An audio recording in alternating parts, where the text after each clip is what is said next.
Damn, Q. Baby, you did that. What up, man? It's your boy Shad Vs Everybody podcast, voice of Detroit, motherfucking podcast MVP in this motherfucker, man. The champ is here! The champ is here!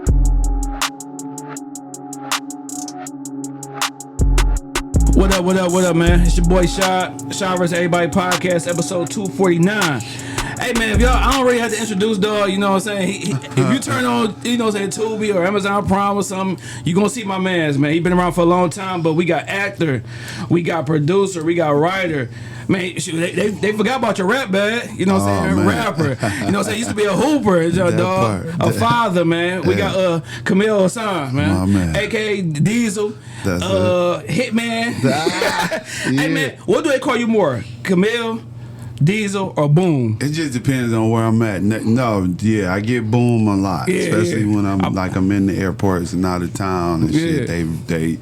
They hit me with they go Boom or Boom to get my attention. But most people butcher my real name, Kaamel. I appreciate you for getting it right. They probably calling you Kamal or some I shit. have no idea why. Because it's M-E-L. That's what I figured. If you could read, you could see the I got a cousin named Jamil, like, you know what I'm saying? And it just depends on where I'm at. A lot of people call me Diesel because they know me before, you know, I start acting. So. Yeah. For sure, yeah. Good. What Boom come from, Doug? Because I do my research and seen Boom. Like, where did it come from? The Dirty D. Okay. It come from the Dirty D. That's the one series I didn't. I gotta step up on my series game. I watch the movies, but I don't be watching the series. Gotta get on. I gotta get on the series, man. Yeah, I got to. I have been watching. I did watch the first two episodes of Fair Play.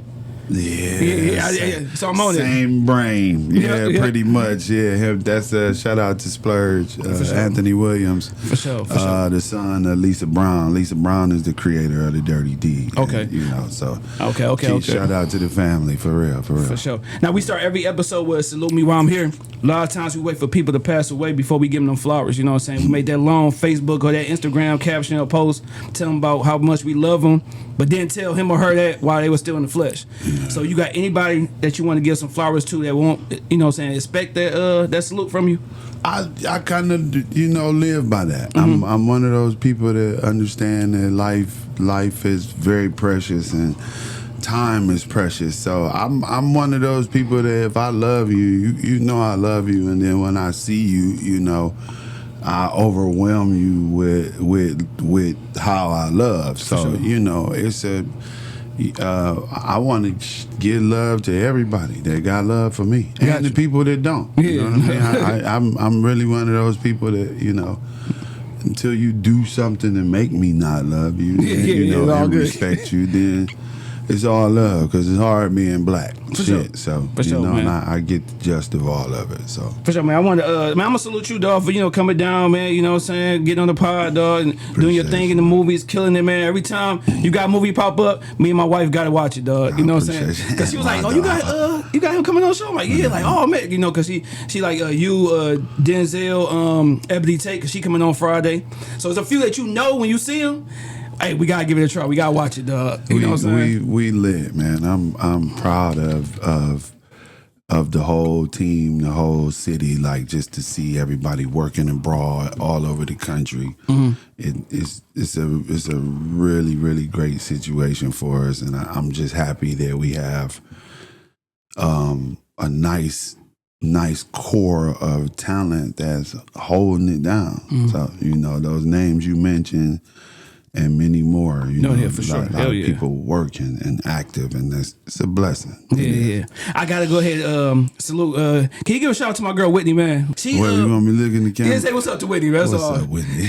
Cause she shout out to Whitney. I appreciate the love, support, the following, the watching. Thank you so much. No, she hit me up and like, you gotta get my boy Diesel on the pod. I'm like, hey, I can't just make this happen. I don't know him personally. We've been trying for a year, for damn near, for real. So when I hear about it, I said, guess who I got coming on the pod? She's like, who am I, Diesel? She's like, oh man, tell me, say what up. What up, Wet? What's up, Wet? Now Q, man, you know, Q, this is my uncle, this is my producer.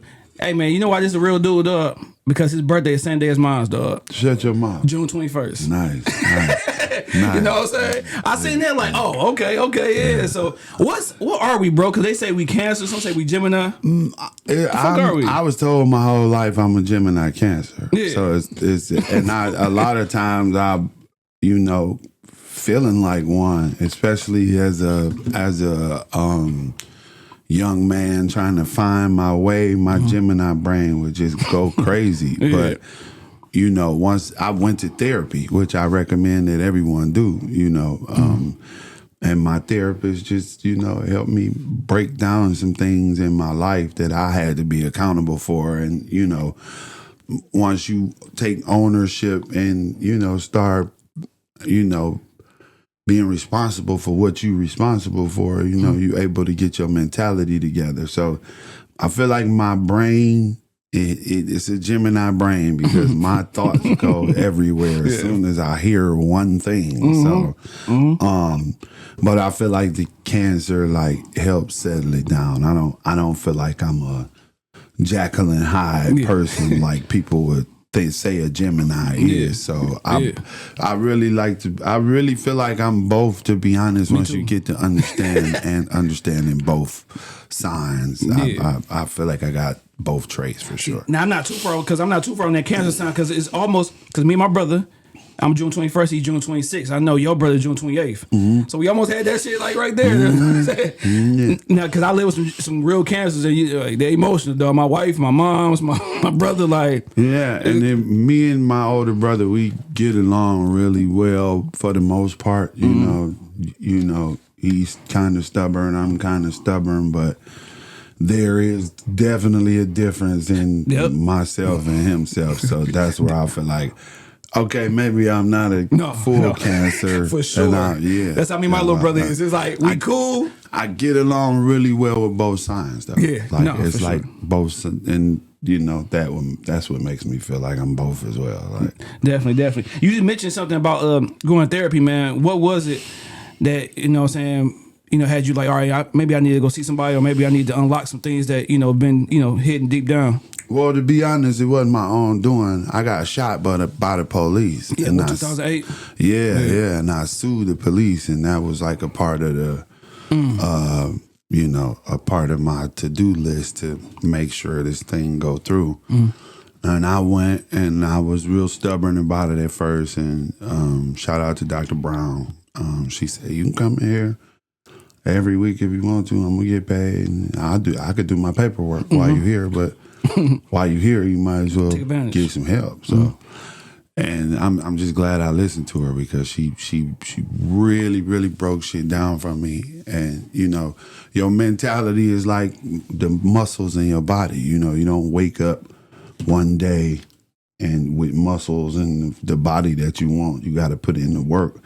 And your mind is the same way. You got to change the way you think and your perception, and you got to be accountable, and you got to leave the past behind, and it's a number of things that you got to do to tune up your mentality. But had I not taken those steps to listen to her and really go through the process of being in therapy, probably wouldn't have this mentality. But I'm glad I did, because it gave me some sort of peace of mind and a place to stand on, you know what I'm saying, but that I can stand on, and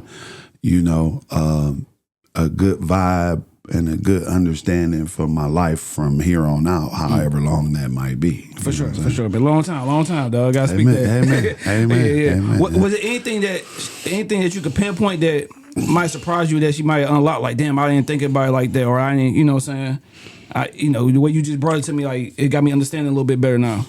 It was so many things, man. It was so many things. A lot of times we don't realize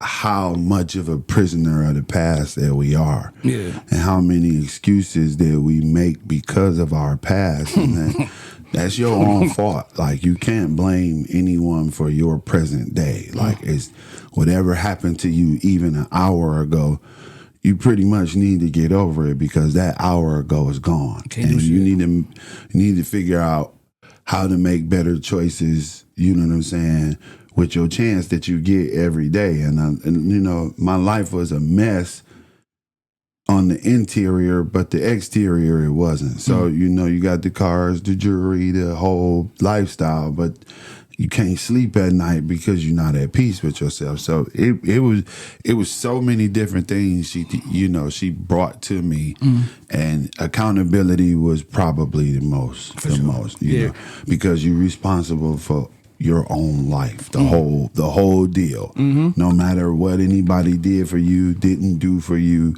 did to you, didn't do to you. Yep. You gotta forgive them and forgive yourself and take control of your life.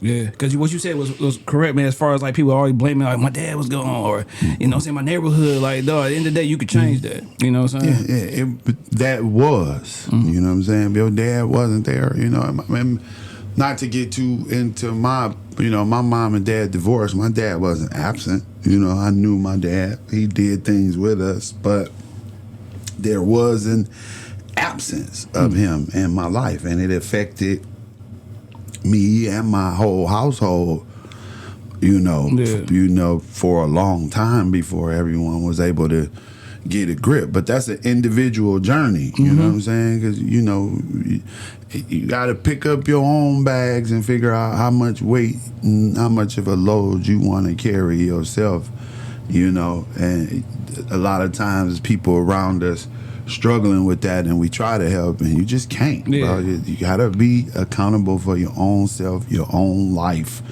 And you gotta make shit go for yourself. No, for sure. I mean? Yeah, dog. Yeah, hey, stop blaming motherfuckers, dog. Please, there's a lot of people. Because it's not their fault. No matter what they did, if you're in a relationship with a shitty person, you break that shitty person. You're choosing to exist and coexist with that shitty person. No matter what strongholds they have on you, there has to be a place within to where you gotta gather yourself and get yourself together, in whatever means that might be. You know what I mean?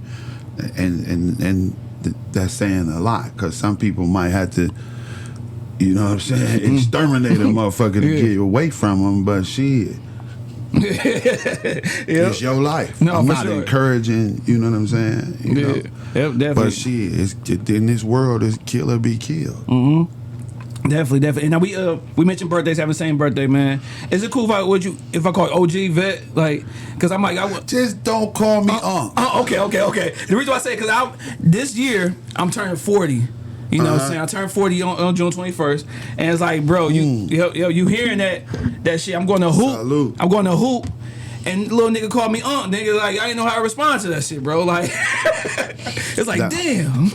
That's why I say don't, because for some young motherfuckers, they be trying to take little jabs and shots at you. Yeah, no, I ain't gonna say don't fucking play with me. Like, if my sister and my brother ain't your parent, don't fucking call me. Don't call me uncle. Yeah, all right, well, I say you being a vet in the game. You know what I'm saying? Do you feel like it's your job to pass game to the youngest? And second part is, who was those OGs for you that was passing you the game and getting on you when you was fucking up? That's a two-part question. For sure, it's your responsibility as a OG to pass game if you know what the fuck you talking about. There's a lot of bullshit game and bullshit behavior being passed down to young niggas, and that's why they don't know how to act, because they was raised by either they mama, an emotional creature, or some bitch ass nigga. And who being emotional. You know what I'm saying? So all game don't need to be passed down. You know, a lot of times in our culture, we just look at a motherfucker with some money and figure he's got life, she's got life figured out. No, that motherfucker just know how to earn money. And that's just one level of how to be a fucking good person or an adult or a decent human being, you know. To earn money is what you're supposed to do. You got to take care of your family. Some people do it better than others. Some people, you know what I'm saying, work harder than others. That is what it is. But that don't make a person a good person or a successful person. You know what I'm saying? Or somebody to model yourself after. So in our culture, a lot of times in our neighborhoods, we look up to these dudes that's got shit. And figure I'm a model myself after him, and that's just you see where that's fucking got us. No, for you sure. know what I'm saying? So yeah, because there's like whole ass niggas with money, you can't listen. yeah, so absolutely, if it depends on who fucking talking, you know what I'm saying? But for me, I feel like I can teach a little bit of the game as far as the acting, and being in the industry, and I do a class every year. Unfortunately, people just don't take advantage of it. Yeah. You know what I'm saying? I get hundreds of registries, but motherfuckers don't invest in themselves or take shit serious enough to take those steps to learn what the fuck you supposed to. You know what I'm saying? Because a lot of times a lot of people have misconception, by us, you know what I'm saying? They look at us and they figure, oh, these just some regular niggas that's, you know what I'm saying, around the city that pulled this to-be shit, acting shit out their ass. Not knowing that you've been doing that shit for forever. Yeah, it's crazy. And everybody who kicking ass been having motion and working towards this goal way before Tubi became a platform. So the fact that a lot of people just give Tubi the full credit and full title for our work. Yeah. It's a bit offensive, but you can't control how motherfuckers think either. Mm-hmm. You know what I'm saying? So at the same time, man, it's important to teach the people that want to learn. You know what I'm saying? And a lot of people don't really want to learn. They just want to fucking do without knowing. And then when you get into some shit and you be like, oh, I ain't know it was going to be like this. Well, somebody could have told your ass if you just would have slowed down. And, me and Dewan talk about it all the time. That's my brother, Dewan Ford. Yeah, Dewan Ford. We talk about it all the time, how the business just chew people up and spit them out. Mm-hmm. Because they don't understand not one bit of what this shit is. They think, oh, let me get cute and get fresh and get my dumb ass on camera and figure that's just gonna be the gist of it. No. You think that's because they seen y'all and feel like y'all accessible that they can go ahead and do the same shit? Because like, hey man, I seen Diesel the other day, I can do that shit too. Well, one thing about our people, a nice majority of our people gonna try to chop you down immediately. Mm-hmm. Like, so, them little Tubi movies, so you gotta understand what you up against in the first place. So, you know what I'm saying? A lot of people don't try to fucking understand. Mm-hmm. You know what I'm saying? A lot of people don't try to fucking read or get a full understanding of what's what. So, you can't really do anything about that. You just gotta move with who wanna move and take serious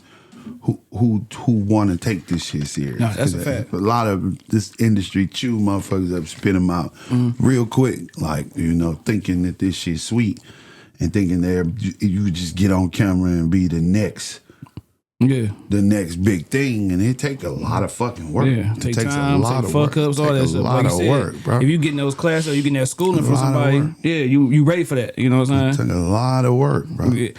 So who was those for you? Like I said on that second part, the OGs when you was in 20s, we all fuck up. You know what I'm saying? I think I heard you say your 20s.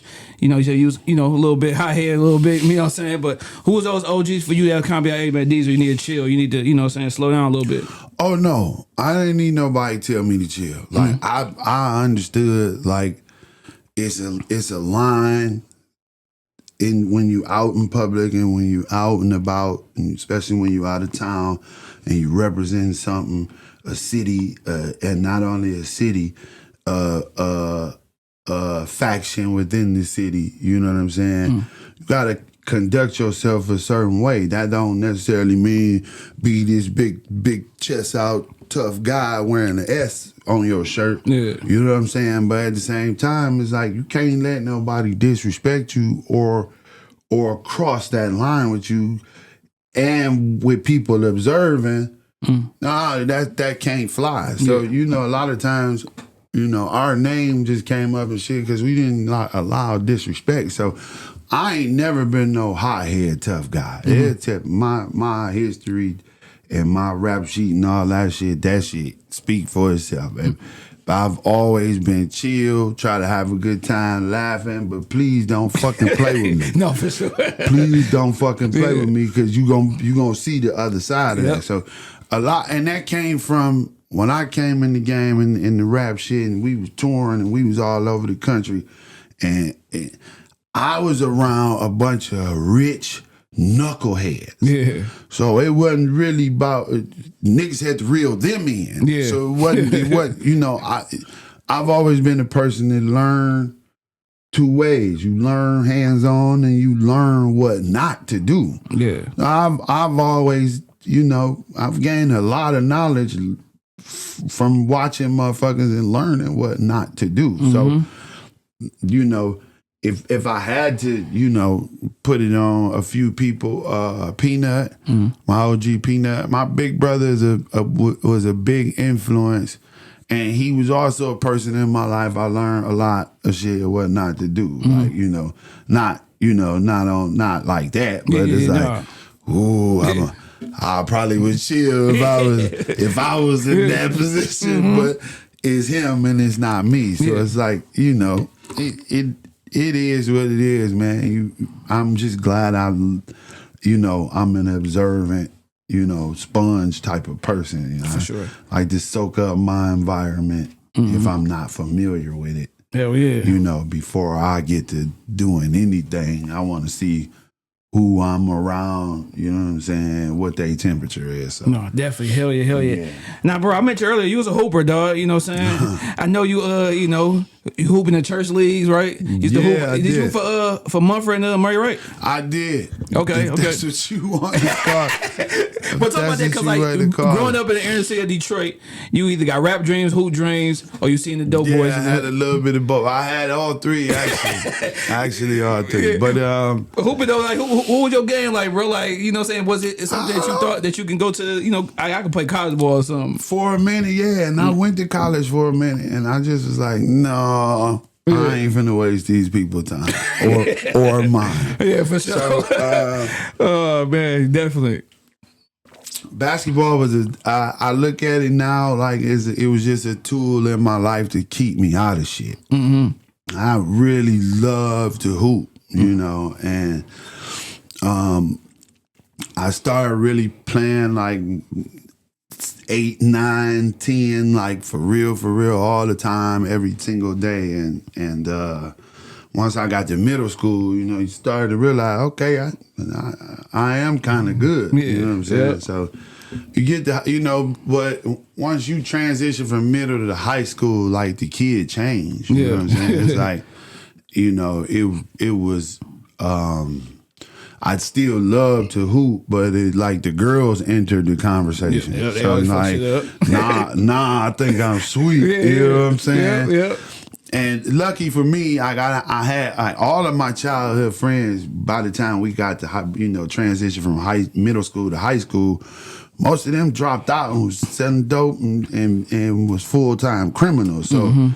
I only had like one for real homie in high school, and he went to church. So, and we went to the same church, but I just thank God for his influence and playing basketball, because that kept me out of all bullshit as a teenager. It did, man. But I've hooped at Mumford for a little bit, and I just was a poor student at Mumford, man. I wasn't doing shit, and they wasn't really making me do shit. So one day my mama pulled me up out of that motherfucker out of nowhere, took me over to Murray, where it was more of it was a better sports program for sure, more of a disciplined, serious sports program where they kept track of their athletes, and if you was an athlete in their school, you represent the school, so you're not just finna do what the fuck you want. And we, you know, they taught me a lot about life, like your company, the people you keep company with is the people you gonna go down with or go up with. Exactly. So figure out which motherfucker, you know what I'm saying? And we used to get in trouble together like a motherfucker, and that just taught me like, wait, Hey man, I'm not y'all niggas cut that shit. Like one day these niggas at Murray Wright, bro, the whole sports program is different. Like at Mumford, like we had tall dudes, but when I got to Murray, I'm one of the shortest dudes. Yeah, for sure. You we got 6'10", we got 7-footers, 2, 3, 4 dudes, 6'10", 2, 3 dudes, 6'9", 2, 3, 4 dudes, 6'8". Like literally, like these dudes is giants. And one day these idiots is going around the school. Remember when NWO was popping on WCW wrestling? These niggas just go around the school choke slamming motherfuckers like they NWO. I ain't nowhere around this shit, bro, and we all got in trouble so bad that day. I'm like, bro, y'all niggas gotta chill, bro. That's funny as hell. But it just taught me a lot of life lessons. They really turned me from a young man into they gave me a lot of men tools at Murray Wright. So shout out to Blank, shout out to Mo, rest in peace Smitty, and shout out to the whole gang at Murray. Yeah, hooping, man. Was anybody kind of like you hooped against that made you realize like, oh, I can't go to the next level? Cause this nigga legit. Man, I had so many teammates that was sweet. Like, every day in practice, nigga. Every fucking day in practice. The coach from Hammond Tramon named Dennis Foster, man. DJ, matter of fact, he coached Sino son and shit, dog. Okay, and I remember playing against him like, yep, I ain't going to college to play no ball. Yeah, it was different when I got to Murray. My dog Jay Davis, Box, Dewan, what was Dewan last name? Fuck. What was Yak last name? He was sweet as fuck though. Lefty, man. I'm talking about these dudes was serious business, bro. But when you hoop and rap and you get around niggas that really do it, you like, yeah, I'm fucking up, or I ain't as good as I thought I was. I was still a hooper then. I wasn't really. You know, my brother basically was basically saying, you gotta finish school first before I let you do this rap shit. So, like, I didn't really start transitioning into the rap shit until like my senior year at Murray. Now, I do want to ask you one more thing as far as your childhood, bro. On December 26th, you had made a post saying it was a picture of your young self, and you said today you can truly say that you proud of yourself or whatever. Where did that come from? Like, what you looking at that? I know you had memories thinking back, probably from moms and shit like that. But what made you, say that and to now at the age you are now, I'd be like, oh, I'm proud of myself. Well, the funny thing is that morning my homeboy sent me that picture. Okay. Like, like when I was a kid, for some reasons, like I wasn't around on picture day. Like I'm not in a lot of yearbooks like in my school years. Like, and it's crazy because I was there like a motherfucker. So he sent my homeboy Ralph sent me that picture that morning, and it was a 4th grade picture, and the 4th grade was like when life was starting to get more and more fucked up in our house. So just looking at that kid and thinking about what the fuck he was going through at that time in his life, it was just like, damn, like now you can't go nowhere without people noticing you. You know, it's like it just hit me like in a whole reflective way, especially being at the end of the year. You know what I'm saying? It was a dope moment for real. Now let me ask you this though, because saying you said you ain't seen that picture in a while. He sent it to you. You shed a tear dog when you saw that picture? Like, I did. Okay, yeah. I did because at that moment I really was proud of myself. Like, damn, like I have an impeccable memory, which is good and bad. So I was able to tap into that time in my life. Like, damn. I know exactly how you felt, what you know what I'm saying, what's going on. We were like 2 little shoes, like the big, that's why I put the sky's the limit. Like, nigga, never been as broke as me. 2 pair of leaves, the pinstripes with the gray. You know about the leaves, boy. Nigga, You know about the leaves. I had them same 2 pair of leaves. Man, them good feeling boxes. The pinstripes with the gray, man. The ones I wore on Mondays and Wednesdays. Yes. Yeah, because niggas was wasn't rocking. Like I told my son 19. That niggas didn't have multiple jeans. Like some kids did. Yeah, some kids did. Was wearing back then. It was used and major damage and Guess. Guess was major. But like see, Guess, the thing that made me mad with Guess is because when you got the good for the box, those Rustler jeans look like Guess low key. Until you check that tag and see it ain't Guess. You better wear a too long shirt. Exactly. Because niggas don't know about checking tags, bro, on your t-shirt when you got a FUBU, but that bitch say Fruit of Loom. Hey, say, you want to see the inside? I'll see you later. That shit cause a fights. It cause plenty of fights. Here come the drama. Yeah. Oh, that's that nigga with the fake. Yeah. Fake FUBU. Yeah. Like I said, I had that. Only thing, for some reason, the only thing I kept was fresh shoes. But like Not everything else was even. trash. Haircuts, everything. That's why I'm crazy about shoes. Nah, my mom and dad made sure I had my haircut. That I didn't have. See, I had the chili bowl. Yeah, nah, but the shoes, no. That's why I'm crazy about shoes. Nah, I gotta give boxes and bags of shoes away all the time because if I don't got nothing else on, I got some kicks on. Yeah, for sure. Hell yeah, them lead dungarees, boy. I went through that dressing phase, like where you gotta have this and gotta have that.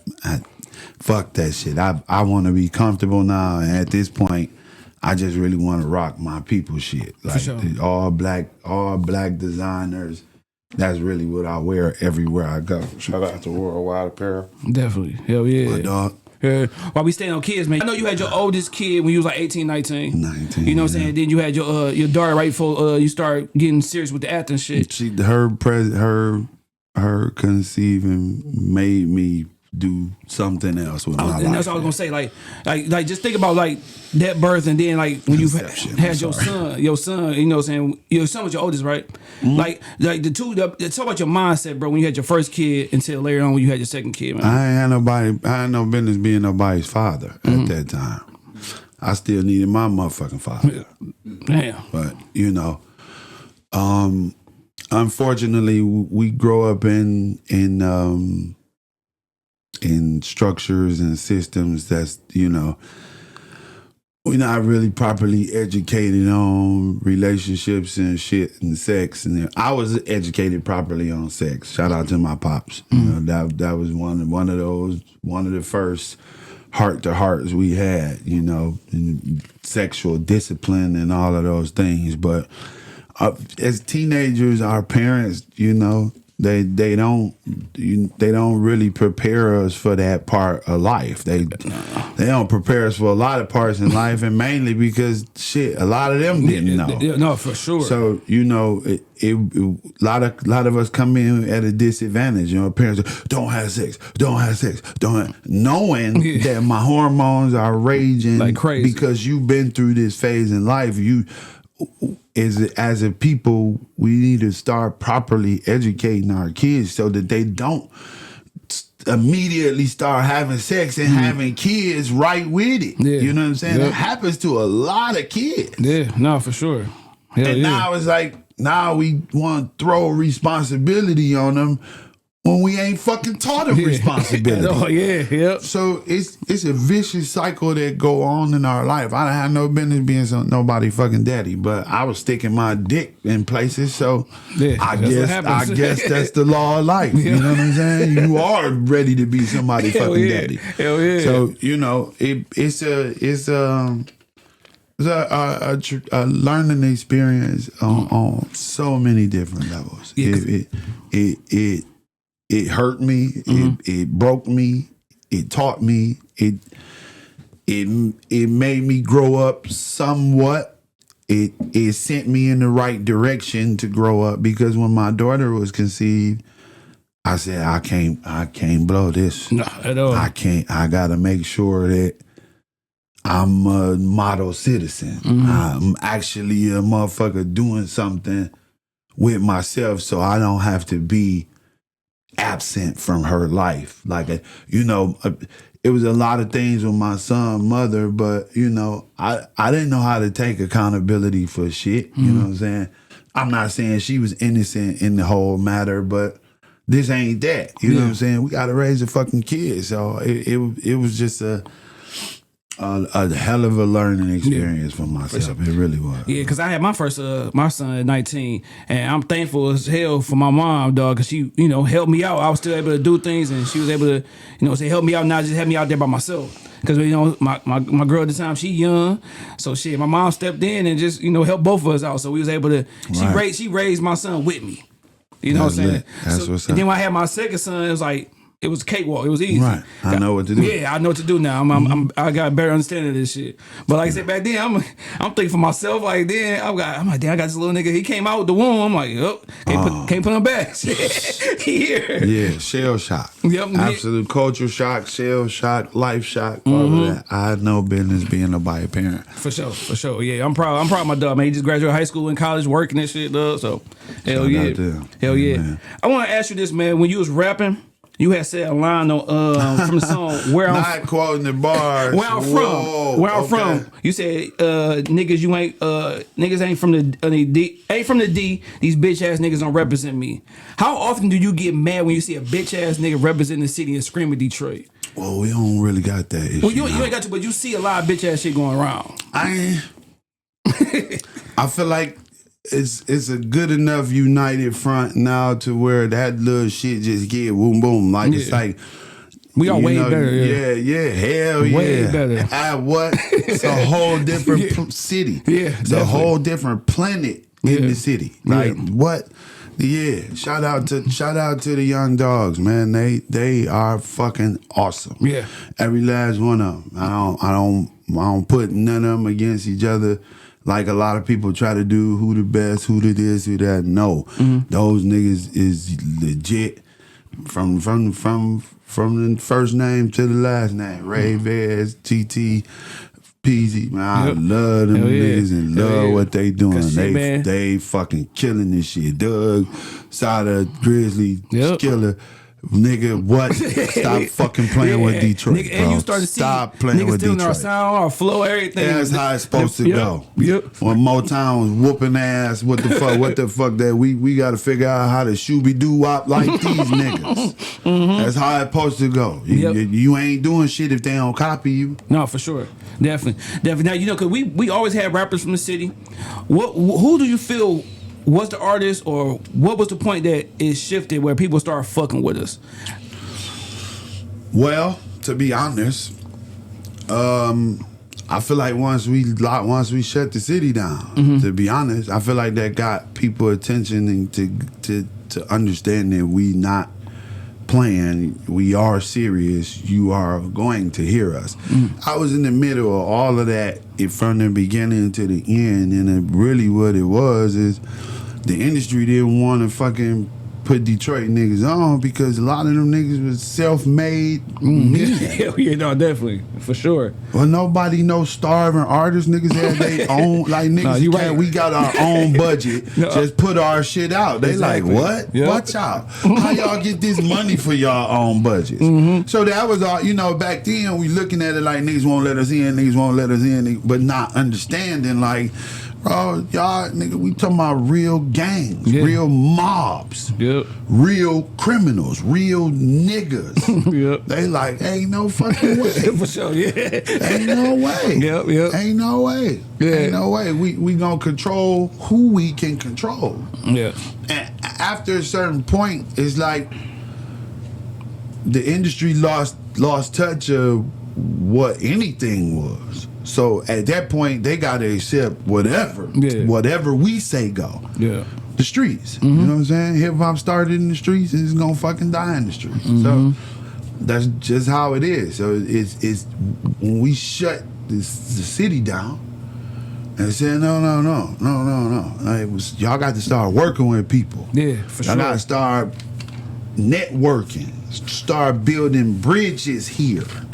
Once motherfuckers start understanding that shit, the rest is history. Y'all like y'all definitely had budgets like our own shit. Y'all just didn't put on, but niggas had money. Every last crew had money. Rock Bottom, Street Lords, Eastside Cheddar Boys, Goon Squad. Everybody had their own bag. They just walking up in the label offices with their own jury. Yeah. We don't really need y'all, but we need y'all. Exactly. Yeah, for sure. Absolutely. They still go like that now. Like these rap niggas, they got their own money. But see, now the industry don't have no choice but to oblige. Yeah. Like they need our culture to keep they shit going. So you know. Hell yeah, because man, I was late to the game as far as like, because when I was growing up, I was listening to what my parents were listening to. So my dad was listening to rap, he was listening to Motown, he was listening to oldies and shit, my mom R&B, everything like that. So when I started listening to rap, I got older. So I remember the first Detroit rapper I was listening to was Big Hurt.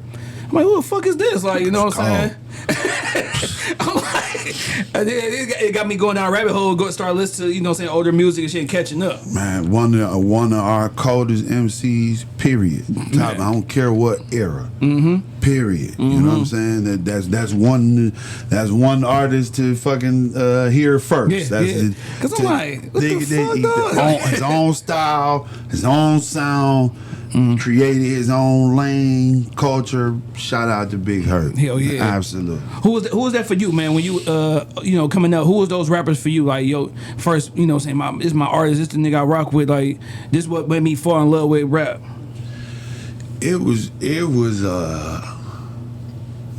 probably my first favorite artist was DJ Quick. Okay. Yeah, cold. That's the first tape I used to steal. Had no business listening to Sweetback Black Pussy on the way to the 6th grade, on the way to elementary school with fucking DJ Quickers in the motherfucking house and my headphones. So that's the first tape I used to steal from my brother, as he would always be dead to the world at that time of day. He cussed me out when I get home. You got my tape? Yeah, I do. There you go. There you go. So, but I got lucky. Like, I got my auntie. My dad was a DJ, so he listened to. Oh, so you was on? Yeah, my dad listened to. He listened to the first rappers: Houdini, Sugar Hill, Run DMC. He listened to all that shit, and I had aunties. We went over their house. Literally used to have the vinyl Cool Mo D records, Ice-T records. Like, so they wouldn't go too crazy with what they would listen to around us. But once like the Chronic came out, that just opened the floodgates for everything and everybody. So I feel like the Chronic birthed the whole '90s rap movement. Hell yeah, for sure. Bad Boy and all. So it was a great time to just see so many. You know, my brother used to be Run DMC crazy till NWA came out, and it was that. That's when the whole culture changed in rap. Like, now we got some niggas telling stories. Now, you know, not that Run DMC wasn't niggas, but they was more of a Just represent what you see every day now. A little something about a nigga like me. You know what I'm saying? Oh, okay. That's who we are. So that really opened the door for niggas to get into rap. To be honest. Definitely. To be honest. Hell yeah. I watched it all, bro. Hell yeah. And when Quick put a whole different spin on it, he a nigga with that smooth music. Smooth as hell. Hell yeah. That was my first artist, right? My shit ain't cool like that. It cool. My first, you know, I was a kid. My mom's was MC Hammer, dog. Hey, it was Hammer, dog. Hammer and Criss Cross. Let's not get it twisted, nigga. Like, hip hop always had them shifts to where like they get tired of the gangster shit, because when NWA got too popular, niggas around the whole country was doing drive-bys. You know what I'm saying? Selling crack, all the whole wardrobe, the whole get up, the whole way they was mobbing, the whole youth of America was doing that. So it had to shift to somewhere safe. Yeah, and Hammer was legit, bro. And don't get it fucked up. Oh, he beat your ass too? Nah, Hammer connected, bro. Hammer, them cats out in Oakland is serious business, bro. Don't think Hammer typewriter on your ass for real, boy. For real, boy. And I was getting good with pork rods, getting Hammer CD, dog. Like, Hammer was legit. That was I seen, like, oh shit, I'm trying to get the Hammer haircut. My dad fucking my haircut up. Nah, trying to get the hammer haircut was fucking your hair up. If you'd have had a nigga do it right, they was fucking it up. Hell yeah, motherfucking Hammer. Shout out to Hammer, man. Hammer. I met Hammer a couple years ago, bro. Man. Yep. Bro, don't keep. I would love to have, man, if I could, boy, interview Hammer, dog. Man, that was legit. That's my man. Good, great moment for myself, because it's like, he was at a whole gangster party too at that OG Daryl Green. Hell yeah, man. Yeah. MC DJ got that Hammer. Green, I'm sorry. Yeah. Did you know your last time in the studio was your last time? No. I still go to the goddamn studio. Oh, because I was gonna ask, that was gonna be my next one, dog. You still sharpening the pen, writing and shit? Nah, not for myself. Like, my brother he putting together a mixtape right now. My cousin, Young Rue, he just dropped a mixtape. I think it's called Tell Your Mama Rufus Came By or some shit like that. We got some songs on there. So if I do get in the studio, it's usually with them. I haven't booked a session in God knows how long. It's been a minute, huh? I still love creating music though, because you know this shit. It is what it is. For sure. Now with the acting stuff, man, like I said, you've been doing this for a long time with your mom in the church and shit, dog, and doing plays with your homegirl, and she telling you need to get in that shit for real. What was the movie, or what was that point in your life when you like, you know what, I'm dope at this. This is what I'm gonna do. I'm gonna go harder with this shit. It really was like a perfect storm, if you ask me. It wasn't really about me making my mind up to commit to something. Once my homegirl Shakita, we was in a play that my sister wrote, and she kept acting after the play. And for years, she would send me auditions, and I wouldn't ignore them. It's just I didn't have time. Yeah. So one day she hit me up and she cussed me out like, "You bullshitting. This is what you supposed to do." So once I applied myself from that point, I went to that audition. Then the last one, she cussed me out about, and God did the rest. The work has been coming at me since then. Yeah. You know, it started off as plays more so than anything, but I've been working since I started. So it was like I fell in love with the process of rehearsing and performing. So that's what makes this job easy for me. It's all the little shit behind the scenes that make the job hard. But for me, it's literally where I belong. Like, it's been nothing but God showing me from the moment I started that this is where you belong. So I don't get sidetracked or discouraged when something not going my way. I just look at it like, this is just it for now. There is another level for me. I just got to keep working. So it's all God, bro, to be honest. It's not me making up my mind. It's me making a choice to be in a place, and in that place consuming me to let me know this is where you belong. Keep your ass right here. Man, this is where you belong. Was that the play that you learned the day before? No, I was 15. I know you said it was a play that you learned. I was like 15 okay, when that shit happened. So that right there was your calling, but you wasn't, was trying to hear that. Where the fuck was I gonna go? I know, right? It was nowhere. What the fuck was I gonna do at that point? Like, there was no movies, no nothing, no nothing at that point. It was a school for performing arts. Yeah, but like, I'm hooping. Like, fuck that shit. This shit cool at church. This shit cool, like, right, I'll do it here and there, but it was no avenues or, it was a light that went off, because to think about a motherfucker learning a whole role the night before they got to perform it, kind of crazy. That should have been a light for people around me. Like, hold on, hey, put this nigga over here. Nobody had the bright idea, so I didn't fucking have it either.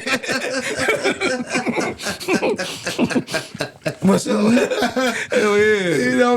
We live in a culture where people just trying to figure out themselves, so it'd be hard to pay attention to where my ass. Hey, nigga, that. Yeah, no, for sure. Send him over there. Like, where the fuck was they gonna send me? Yeah, no. Yeah. Hey, man, two of my favorite movies is Bad Day You having a fucked up day, boy.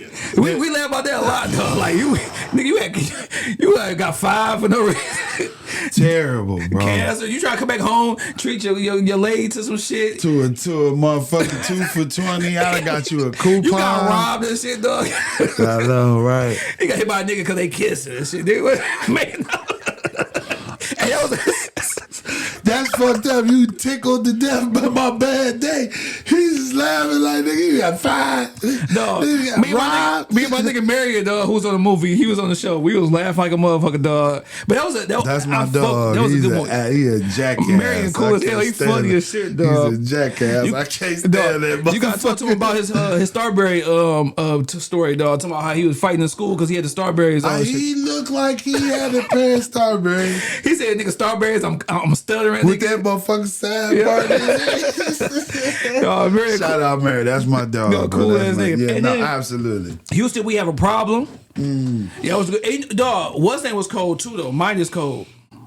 Like, dog, you been playing some good shit, bro. Like, how do you know when the role is for you and when the role ain't for you, dog? Like, I know a lot of actors get picky with you know, oh, this role is for me, and I don't think this role. I'm too big for this shit. I mean, I feel like it's work. Yeah. If it makes sense, then you know what I'm saying. Let's do it. Yeah. You know what I mean. I of course I have to turn down roles all the time, but I'm not one of those people that, you know, I don't want to take myself too serious. Yeah. You know what I'm saying. I usually get called to play.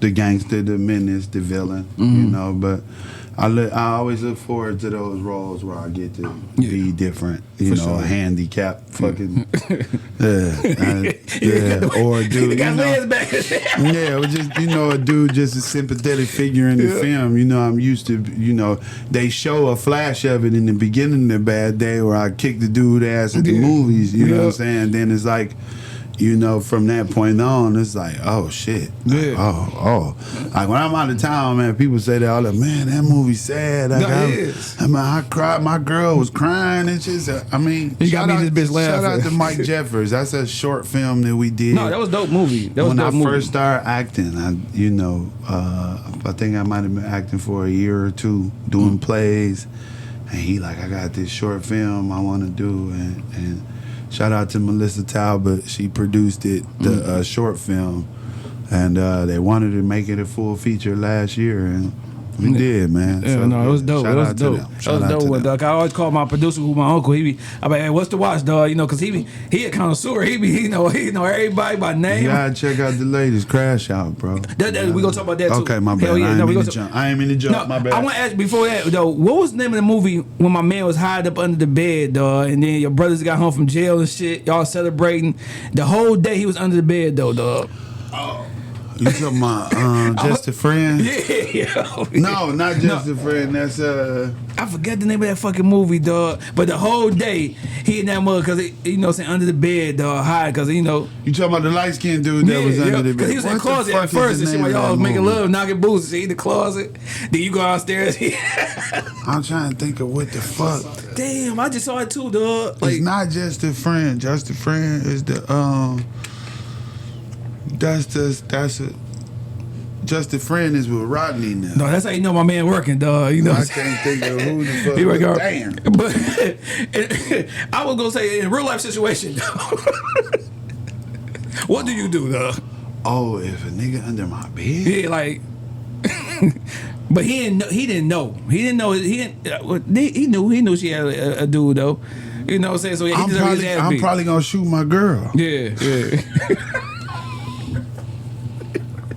Cause you can't expect for a nigga to, you know what I'm saying? Most niggas think what they dick. Yeah. You know what I'm saying? And if you end up in a man's house, you definitely thinking with your dick, bro. Like, so at that point, this is my wife violation, my woman violation. I'm probably gonna shoot my wife. Yeah. But no lies. I'll probably go shoot both of them. For sure. Cause I can. Yeah, for sure. Crime of passion. Yeah, man. Cause I lost my fucking mind. I got a situation like that, but I didn't know it till afterwards. I went over to a young lady's house and I didn't know that she was married.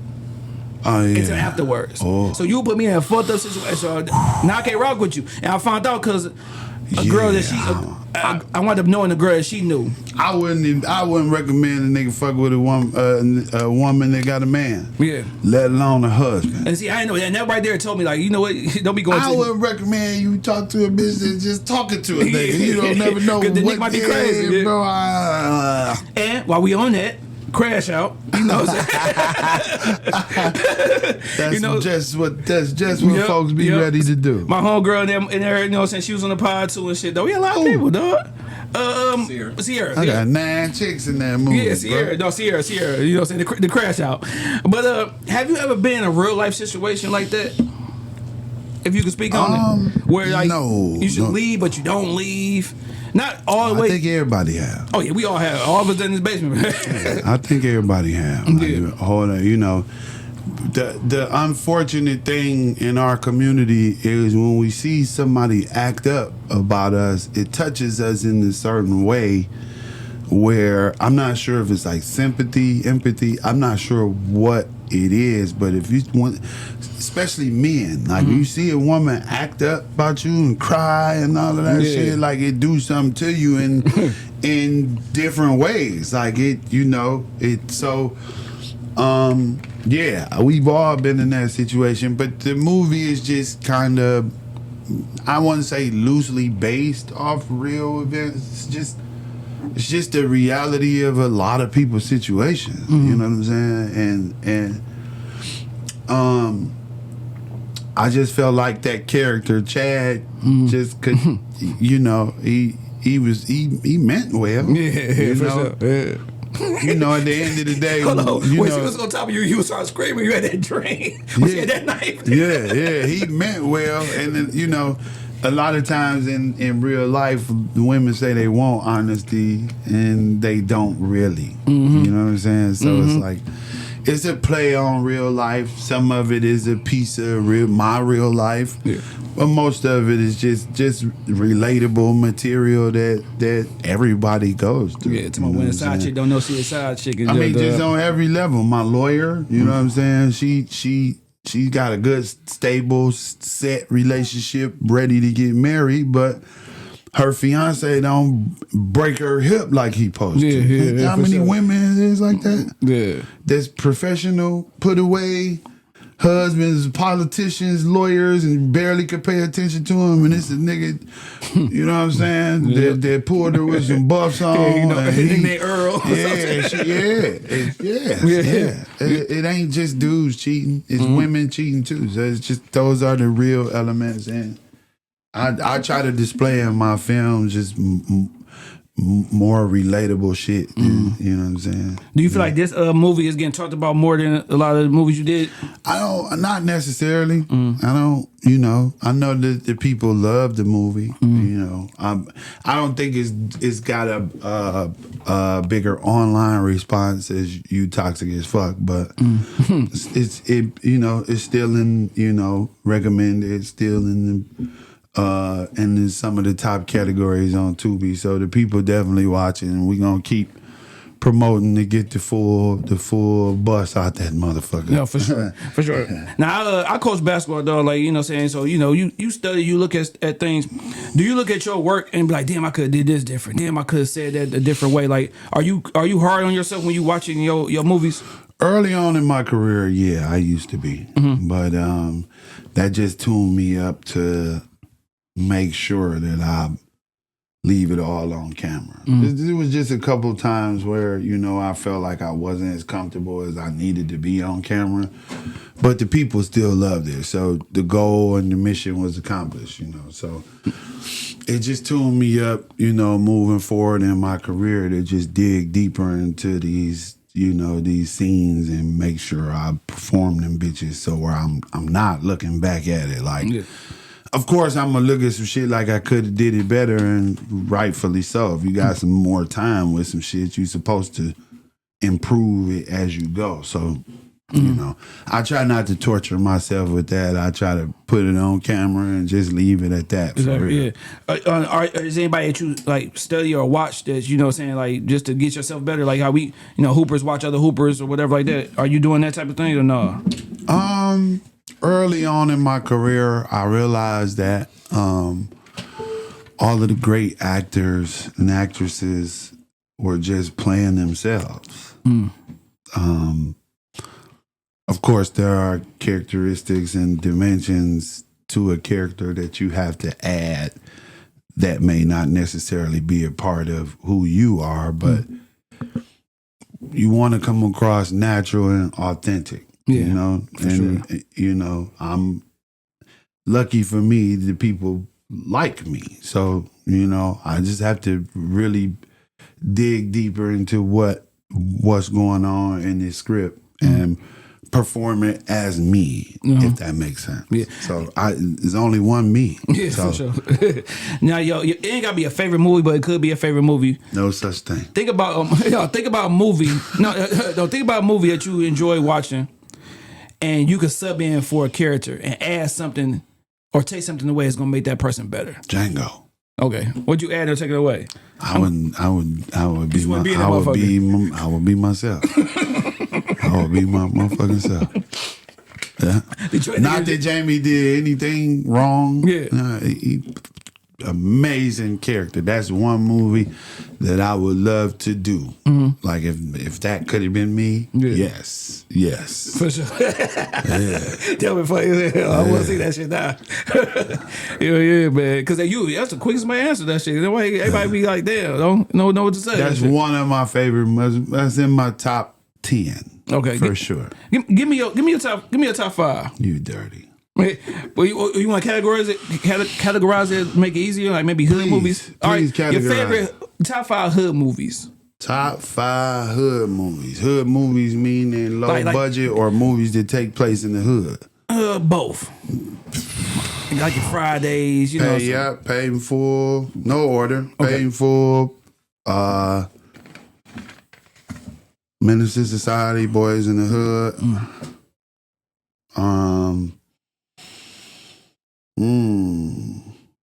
Training Day. Oh, hell yeah. Friday. Yeah, for sure. Now, I asked this question, everybody. I know you know about to say it. How do you rate the Fridays? Of course, we know the first Friday, the best Friday. How do you rate them? Is it? To me, it is. Because my shit is how it go. 1, 2, 3. You be the first one to say the first one ain't the best one. 3. I would say 3, 1, 2. 3, 1, 2?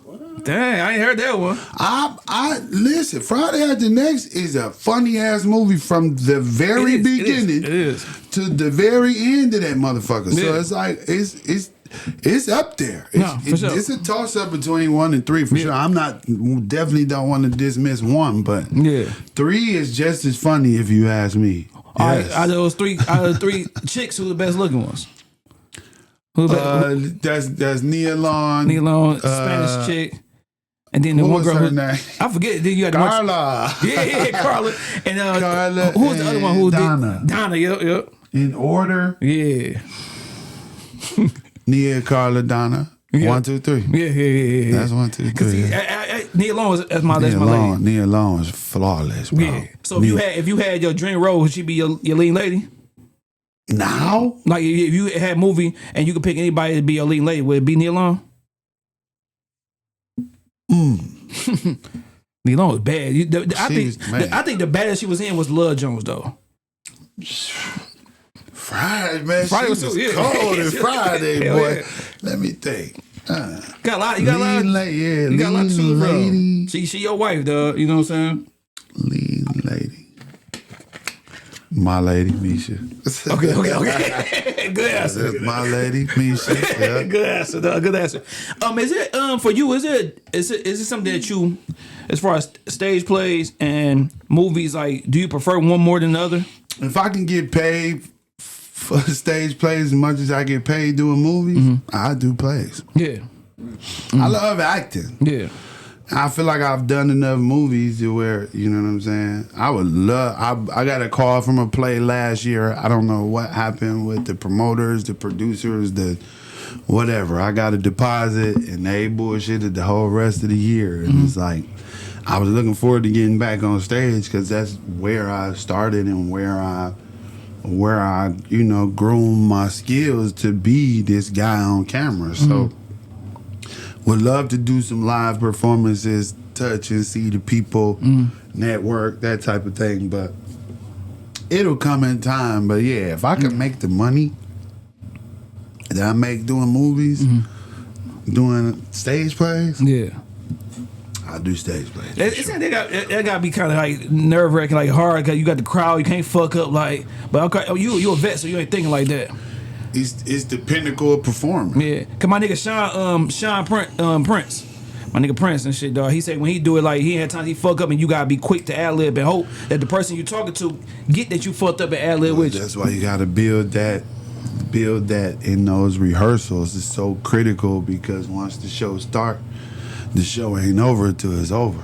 So I think this just, you know, the challenge in it all is what makes me love it. You know, having to hurry up and change clothes and re-mic up and come out ready, boom, on cue, boom, as soon as the curtains open. It's like doing the perfect dance, or composing the orchestra. You know what I'm saying? It's definitely a lot more tedious than, you know, not tedious. Definitely not more tedious than filming, because it's so particular to film, but it's more critical. You know what I'm saying? You got to do this right now. The people are right here. They can't press pause. You can't press pause. At all, man. Love it. Absolutely love it. All right, man. We get towards the end, man, but we had mentioned, I don't know, we mentioned on camera, off camera, but Denzel got the little thing with BET Plus. Not the little thing, he got big, you know what I'm saying, role with BET Plus. Absolutely. And I always Shout ask, out, little bro. Hey, I asked a lot of people this, man, when they came on the show, and some people seem like they, you know, content with, you know, just doing they local films. Do you see like past that, bro? Like, yeah, because a lot of people, it seems like they be all right, I'm cool with just doing it right here in my city and taking over this shit. Well, here's the thing. It's not a bad space for me. Hell no. You know? If we can keep this role going for the rest of the way, I'm not mad at it. But of course I want, you know, since I started, I've only asked God for one thing. I just want to see the next level. As I go, take me to the next level. I want to see that my work is progressing. And I don't know certain schedule or time. I just want to be able to see my work not in vain. For sure. I don't ask for anything else, because I love what I do. So again, if I'm in this bag the rest of the way, it's a pretty good bag to be in, to be honest, and I can really raise my price as I wanna. You know what I'm saying? So but of course the goal is to get a chance to share the screen with somebody. Yeah, for sure. And to be able to show that somebody. Yeah, I'm somebody, hey, motherfucker. I'm somebody too. Now, I forgot to ask you this question, bro. And I'm not the type of person when I interview somebody, I ask about somebody else, but I do want to know, as far as your brother, did you ever feel like I don't have no problem talking about other people. Not in a bad way, man. Because some people, I love all these motherfuckers. No, this is about you. But I do want to know, did you ever have to feel like you needed to do just extra a little bit more just so you can be separated from being trick little brother? No. A lot of people like try to be funny with that, but that's really my older brother. Like no matter what we do in life, I'm gonna be his little brother. Like, you know, some people don't like to hear that. Like, nigga, I'm me. I could strike this shit tomorrow and get $100 million from somebody and go on to the next fucking level and heights. I'm still gonna be his little brother. Yeah. So I don't look at when people try to be funny with the shit. Then that's when I you know, all right, motherfucker. You know, of course but even then when we was mobbing together, nigga, my name fucking ring bells and rung bells too. You better know who Diesel is. Yeah, shit. And then and now, so it's like it is what it is. It's one of those things I'm not gonna escape. You know what I'm saying? I mean, it's shit. It's my mama and daddy's son. And he was born before me. Yeah, shit, but so. you know how some people like they hate that shit, like to be like, hey, I'm more than just a little brother. Like, don't call me I that feel shit. like even when I was with him, I separated myself niggas from know, yeah. him. Man, we two totally different people, two totally different personalities. Sure. If that's what some people introduce me as that to like make a bridge or connection or make people pay more attention to me or whatever. I don't fucking know, but I feel like I made enough noise to be Kaamel Hasaun, but you know sure. that's gonna always be my big brother no matter what. Now you said ring bells, and you know what I'm saying. When last time you had to put hands on somebody, dog? Hands and feet, dog. It's been a minute. Speaking of I was just talking to my brother about that last week. It's been a few years, bro. Like, and it was such a fluke the last time I had to. It's like it was no type of issue, no type of nothing going on. There was a dude, my cousin then was throwing a party, and as a Valentine's Day joint, and the dude was asleep in the booth. So my little cousin wake him up. He was actually with my cousin now. I ain't know. He just got up. You know how niggas like a baby wake up irritated when they sleep and somebody wake them up. That's what I got from it. So he got up. He mad. She was waking him up. He like, the fuck up me, man. So he pushing the chairs like I'm at the bar. He pushing the chairs and the stools by the bar. So I get up. I'm on my phone on Instagram. I get up, try to get out his way. He kind of like push a chair into me, and he approaching me, and I'm like, oh man, come on, man, bro, watch out. I'm trying to chill. He bought up his lip and walking outside. I shove him back with my left arm. Then I seen his fist clench up. It's a wrap. Boom, just leveled his ass. One hit a quitter. Like, I still got it. I still got it. Are you ever worried that you might have lost it? Like, damn, I'm getting, you know what I'm saying? Cause like, no, nigga don't, I swear, a nigga don't want to get hit with That one thing. If I don't know how to do nothing else, I know how to throw these motherfuckers. I was talking to my wife like, Dale, I ain't had a fight since nigga. That's good. Yeah, for so long. Like, nigga, you don't got no goddamn business fighting. No, for sure. Like once you get out of high school, though. And that's what I'm trying to tell a young lady, though. Who's learn how to conduct your fucking self. Shad, can you fight? When last time you had a fight? I'm like, shit, I was probably about 18. I'm like, but nigga, my thing is, I never put myself in a situation where I have to fight. There you go. You know what I'm saying? There like, you go. If you want to fight me, I'm like, damn, I don't know what make you want to fight me, I'm gonna bust your motherfucking head. I'd rather not, but it is, you know, it's unfortunately it's something in our culture that's just I don't know, bro. I don't know. It's disgusting though, if you ask me, because you know, not that we should be fighting anybody else, but we need to gear our attention towards something else other than the destruction and the hatred of each other. Like a nigga be ready to, like the shit that's been happening at these clubs, bro. Like nigga just, I remember a day where we whoop a nigga ass and just let him go home. That was it, yeah, that was it. You gotta be worried about it. You gotta be worried if you win a fight. Yeah, I mean that's what I'm saying. Is our differences worth us taking it to this level? And 10 times out of 10 is gonna be because everybody fucking drunk. You know what I'm saying? But is it worth going to the next level where somebody don't wake up the next fucking morning and now you gotta go away for the rest of your life because you done killed the motherfucker about some stupid shit. Like we be crashing out so bad, you know. That's just the history though that they teach us. You know, they teach us very early that a dead nigga don't mean shit. You see your first dead person in the 5th grade. That's when they start showing you eyes on the prize. You 10 years old when they start showing you hung and burnt niggas and niggas with their face beat open and so you don't give a fuck about no nigga.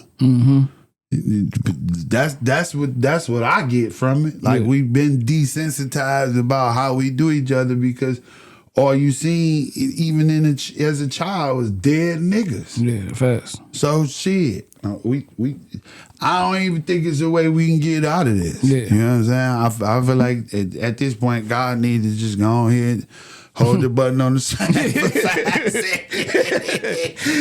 Reset this motherfucker. No, for sure. Cause my son, he's 19. He's like, man, we talking. He never got to a fight, so he's like, man, I'm about to start going to some little boxing class or some shit just to train his hands. Cause I gotta get activated, dog. You know what I'm saying? Because you gotta know how to defend yourself. But now it's just. It's so bad because now that shit on TV.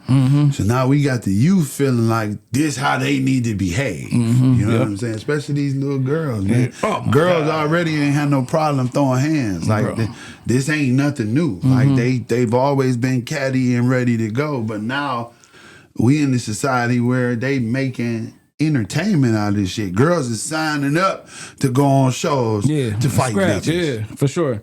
Hell yeah. Hell yeah. Now I do want to ask you that though, having a daughter, are you like, how are you with raising a daughter? Like talking to her, putting her on game, letting her know about the whole ass niggas not to fuck with, like, you know what I'm saying? Cause my baby girl 5 and I'm already thinking about that shit. Me and my boo bear, we just had dinner last night. I be trying to drop life lessons on her all the time, and just pray to God that she listen. You know, at the end of the day, you teach your kids, but you know. But if you ain't do a good enough job of getting through to them, they gonna become adults and they gonna fuck up. You know, we all gonna fuck up. It's all gonna happen. You know, they gotta get to a certain point where they making their own choices, and you just hope that your influence and your example. That's where people get it fucked up.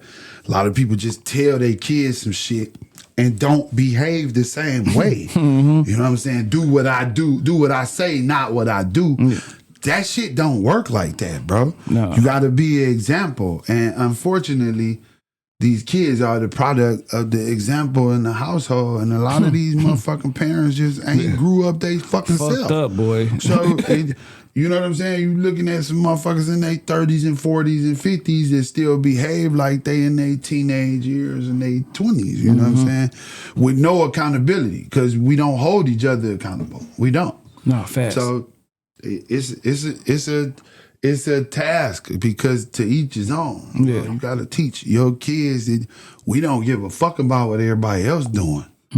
This is how we do it. And I know more than anything in this world, I've been telling her since she was a little girl, I don't give a fuck what you do in your life. Whatever you apply yourself to, you're going to be successful. Yep. I want you to be a good person. Yeah, that's the most important thing. Fuck all that other shit. I want you to be a good person. No, for sure. Man, I don't want to hold you too long, man. No, we I got good, 1,000 questions, bro. Appreciate the you know real what I'm saying? interview. I am mad that I fucked up on your kids and shit, though. No, I it's see you good. had 2, you got 5, you got I've been working. I've been working on these movies and these kids.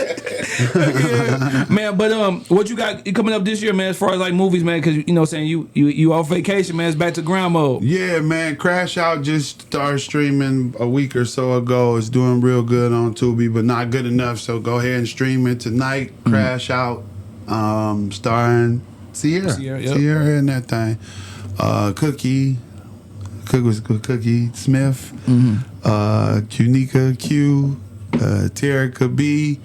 I got my dude side guy Nix in there. Nix in there. Yeah, Kamal Smith. He was happy as hell when you get rid of the motherfucking cold shoulder.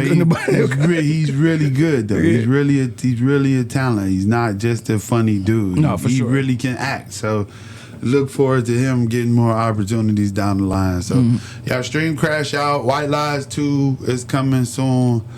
You Toxic as Fuck 2 is coming soon. Me. I have a movie, a romantic comedy that I don't want to release the title of because they steal your titles.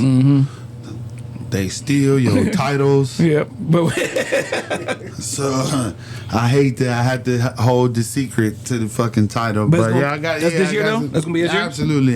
We getting ready to get in the bag and film like 5 movies within the next few months. So Diesel Power Films is back to work. The break is over.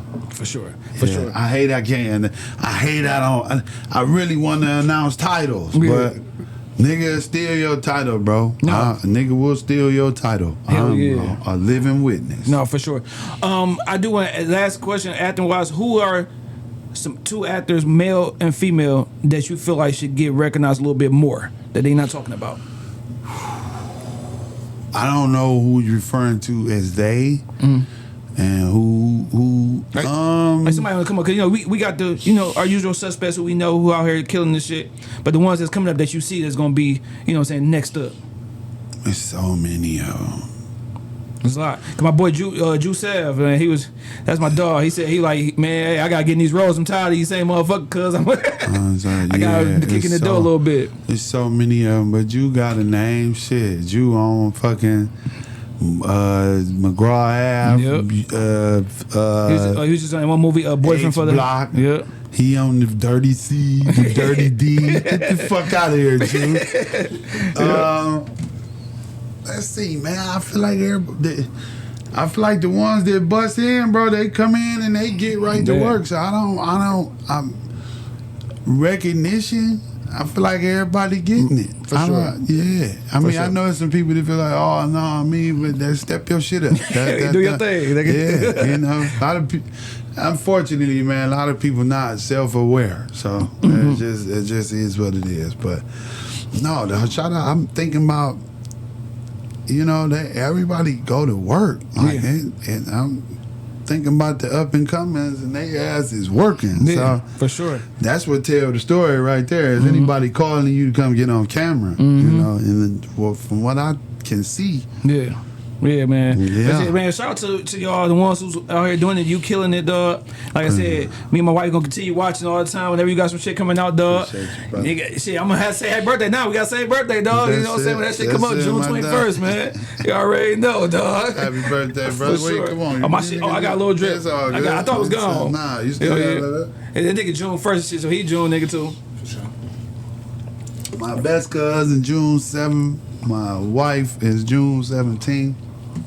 Yep. My big sister, who is everybody's fucking light, is June 7th. I got so many June. Yeah, my wife June 24th. My right hand man Vale, he June 19th. So hell yeah.